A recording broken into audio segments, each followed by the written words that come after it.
За илгүйд л гадаад бодлогын байнга ороо. Тэгэхээр бид нар энэ гадаад бодлого аюулгүй байдал гэдэг өнцгөө барьж энэ асуудалд хандах ёстой. Нөгөө нэгдсэн үндэсний байгууллагатай олон улсын дэг журамч нь нурж унаад олон улсын гэрээ эргэцүү ер нь олон асуудал үйлчлэл нь хүндрээд байгаа. За ийм цаг үе ирж байгаа. За тэг их гүрнүүдийн одоо энэ төрөмгийн хэвшинжтэй бодлогыг бид дэлхийгээр л мэдэрч байна шүү дээ одоо яг. Энэ одоо нэг хувь хүний асуудал биш. Энэ бол системийн асуудал, зөрчил, гүнзгий дунд хугацаанд үргэлжлэнэ. Багаар утгад 10 жил ийм дэлхийн ийм сөргөлдөөн, мөргөлдөөн, ийм хямралт байдал руу явах нь тодорхой байж байгаа. Ийм цаг үед манайх шиг ийм хөгжиж байгаа орнууд байгаа. Инхийг эрхэлсэн, нээлттэй, бие даасан олон тулгуурт гадаа бодлоготой манайх шиг орнуудад бол нэлээд энд оршин тогтнол, тусгаар тогтнол, язгуур иршигтэй холбоотой олон сорилтуудыг бий болгож байгаа. Энийг бид нар маш сайн бодно. За тэгээд нөгөө талаасаа энэ улс орнууд, их гүрнүүд нөлөөний хүрээгээ хуваах томоохон сөргөлдөөний хүрээнд нэг уламжлалт бус арга техникүүд маш хүчтэй нэвтэрж байгаа. Ард иргэдийн үзэл санаанг нь одоо нөлөөлөх, эсрэг чиглүүлэх, хооронд нь төр ард түмний итгэлийг сулруулах, дотоод шашин үнд цэвлийн зөрчлийг үүсгэх. За тэгээд энэ сүүлийн үед одоо энэ технологи, мэдээллийн технологи, хиймэл оюухан тус хурлсан нийгэм ард иргэдэд чиглүүлсэн энэ системтэй ажиллагаанууд. Ийм байдлууд бүр ингээд бүр илт идэвхтэй болж байгаа. За тэгэхээр ингээд нууцын асуудал ялангуяа манайх шиг улс төр дипломатын аргаар улс орны аюулгүй байдлыг хамгаалах үндэсний аюулгүй байдлын гол үзэл баримтлал бүхий улс орны хувьд нууцлах олон асуудал байна. Тэгэхээр энэ 800 гаруй хуулийг ил болгоод нөгөө нууцлалыг ил болгоод явна гэж байна. Тэгэхээр нууцын асуудал, төрийн нууц аюулгүй байдлын асуудал тагнуул төрөнхий газар хариуцж байгаа. Ажлын хэсэг бай. Асуулт байгаа. Энэ чагсаалт ингэж бойлоор батлах нь хэр оновчтой гэж үзэж байна. Ер нь олон улсын жишээ ямар байдгийг. Ер нь цаашдаа нууцын асуудлууд бүгд энэ их хурлаар орж батлагддаг гэдэг чинь тухайн зорилт нь өөрөө ингээд ил тодуулах буюу үндсэн нууцлалын шаардлага алдах нэг юм эрсдэл байна уу даа гэж зүгээр бодол төрж байна. Тэгэхээр мэдээллийн нууцлыг мэдээж анхаарах, илүү бодлогын төвшөнд хамгаалах зохицуулах шаардлага бидэнд байна. Ялангуяа гадаад бодлогын чиглэлээр. Тэгэхээр тэр аж ахуй бизнесийн харилцаатай нууцлж ээж түрүүний Гамбат гишүүнээ яриад байгаа энэ янз бүрийн ашиглалт хулгай зэлгээтэй холбоотой асуудал бол тодорхой. Бус нэмээд 1 минут өгье. Асуултаа хүчээсэй.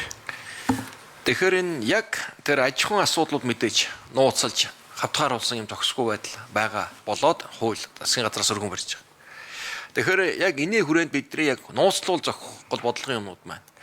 Тэгэхээр шин хуулиар нууцлаад эхлэн гэдэг чинь цаг алдах, нууцлах, агуулга гэд олон юм үүсчих хэл эрсдэл байгаад байх юм. Тэгээд энэ тагнуул ерөнхий газрын дэдэргээс асуугаад байгаа ямар байр суурьтай олон улсын жишээг ер нь яаж яваад байна вэ гэж. Ер нь яавал зүв бэ гэдэг.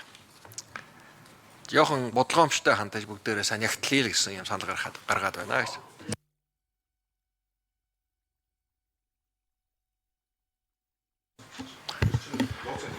За ажлын хэсэг хариулах уу? За ажлын хэсгээс хариулъя. Тагнуулын дарга Индри микрофогийн микрофон.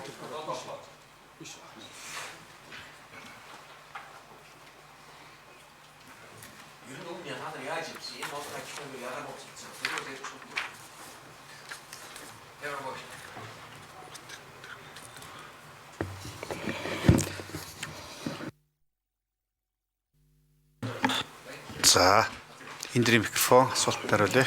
Инко иргэшийн асуултанд хариулъя. Тагнуул ерхий газрын тэргүүнд дарга баригдын генерал Батэрдэн. За жагсаалт батлах тухай хуультай холбоотой асуулаа гэж ойлгож байна. Төрийн нууцын төрийн болон албаны нууцын тухай хуулийг шинжилээ. Төрийн нууцын тухай хууль болгоод мөн жагсаалт батлах тухай хууль нэмж дагаж орж ирж байгаа.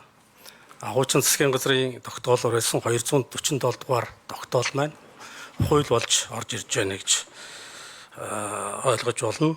За жагсаалтыг хуулийн хүрээндээс яг 5 хүрээний хүрээнд хуульчилж жагсаалтыг хийсэн. За энэхүү хэрэгшин бол олон улсын практик талаас судалгааны юм байна уу гэж асуулаа. Энэ дээр бол бид төрийн нууцад хамаарах мэдээллийн жагсаалт батлах бүрэн эрхийг хэрэгжүүлж байгаа субъектыг тодруулах зорилгоор үүний хүрээнд судалгаа хийсэн. Нийт Энэ микрофоныг хариулт бүтэн 4 минутаар өгөх байгаа. Хариултыг эндрийн микрофон 3 минутаар. нийт 18 улсын төрийн нууцын хууль тогтоомжийг судалж үзэхэд ерөнхийлөгч, эрхлэхүй байгууллага баталдаг төвлөрсөн загвартай 4 улс, засгийн газар эрх бүхий сайд албан тушаалтан салбарын хэмжээнд баталдаг 14 улс байгаа. За олон улсын жишгээр бол нууцад хамаарах мэдээллийг тодорхойлохдоо мэдээллийн жагсаалтыг бол хуулиар бас хууль тогтоосон шалгуур хүрээг үндэслээд эрх бүхий гүйцэтгэх эрх мэдлийн байгууллага баталдаг ийм загвар зөнхөлж байгаа. Гэхдээ Монгол Улсын үндсэн хуулийн 16 дугаар зүйлийн 17-д төр түүний байгууллагаас хууль ёсоор тусгайлан хамгаалал зохих нууцад хамаарахгүй асуудлаар мэдээлэл хайх, хүлээн авах хэрэгтэй. Хүний эрх, нэр төр, алдар хүнд улсыг батлан хамгаалах, үндэсний аюулгүй байдал, нийгмийн хэв журмыг хангах зорилгоор задруулж үл болох төр байгууллага хүүхний нууцыг хуулиар тогтоон хамгаалныг заасантай уялдуулаад энэ жагсаалт батлах тухай хууль орж ирж байгаа гэж ойлгож байгаа. За жагсаалт батлах тухай хуулийн хүрээнд бас сая нэмж хэлэхэд энэ дээр яг хоо жагсаалт маань бол байнга хувьсан өөрчлөгдөж байдаг нэг юм бэрхшээл бий. Төрийн нууцад хамаархан мэдээллийг өөрчлөх хэрэгцээ шаардлага нь бол байнга үүсч байдаг. Эдийн засаг, геополитик зэрэг дотоод болон гадаад хүчин зүйлийн нөлөөгөөр бий болдог ийм онцлогтой хууль байгаа, онцлогтой асуудал. Тэгэхээр энэ асуудлын хүрээнд бас ажлын хэсэг хүрээнд нухацтайгаар бас ярилцах шаардлагатай байгаа гэж ойлгож байгаа. Манай байгууллагын хувьд өөрөөр хэлбэл уян хатан байдал, хурдан шинчлэгдэх боломж талаас мэдээллийг одоо нууцад хэрхэн оруулах уу, гаргах уу, процесс ямар байх уу гэдэг дээр нэлээд ярилцах ийм асуудлууд тулгарх байхаа гэж үзэж байгаа.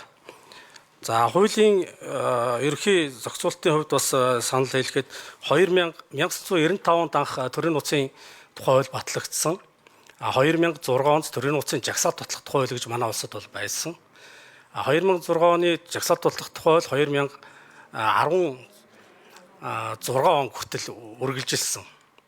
Энэ хугацаанд энэ хууль бол яг 4 хүрээгээрээ хууль маань нууцын маань хууль зохицуулагдж байсан боловч хуулийг нууцлсан баримтыг ил болгох, нууцаас хасах, нууцлалд авах энэ процесс нь бүрэн тусгагдаагүй байсан.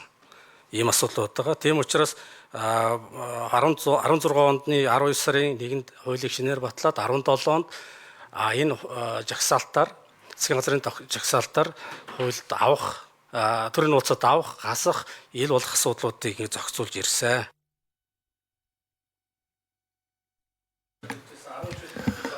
За нэмж 1 минут өгье. Хариултыг үзье.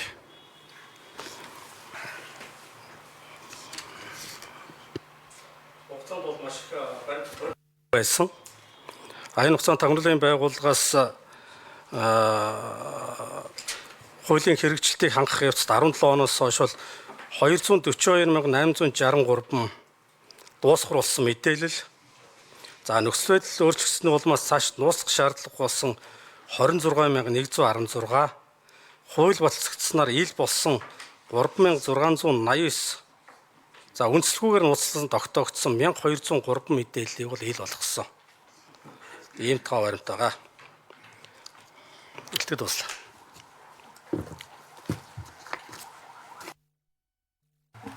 За энэ хууль сайд нэмж тодруулъя.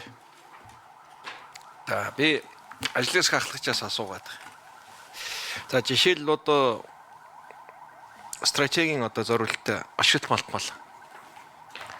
За тухайн ашигт малтыг сонирхож байгаа улс орнуудын байр суурь, шашин шүтгэх асуудал, сүм хийдийн харилцааны асуудал. гээд нэг тухайн үедээ бодлого тодорхой болтол нууцлах, бодлогын боловсруулалт хийх гэдэг ийм процессууд нэлээд юм гарна. Амьдрал баян хаан зөндөл олон сэдв байгаа.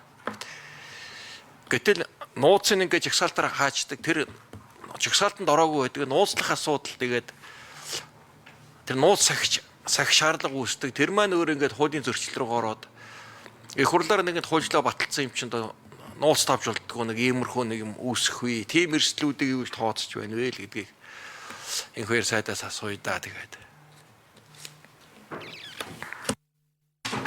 За энэ хоёр сайд асуултанд хариулъя. Би энэ хоёр сайд.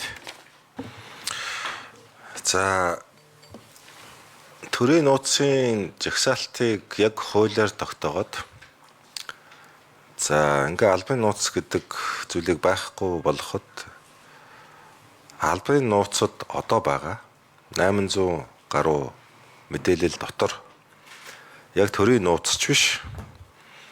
Тэгтээ шууд ил тод нээлттэй болгоход бас манай улсын хувьд за ялангуяа төрийн өмчийн компаниудын бизнес мэдээлэлтэй холбоотой ийм мэдээллүүд бол бас ил болно. Мэдээж бизнесийн харилцаанд бас оролцож байгаа гэдгийг бид үргэлж бодох ёстой, даяарчлагдсан. Бид нэр бүх мэдээлэлээ ил тод болох нь мэдээж аюулгүй байдлаас эрсдэл учруулна. Гүцэж хариулъя. Энэ хоёр сайд.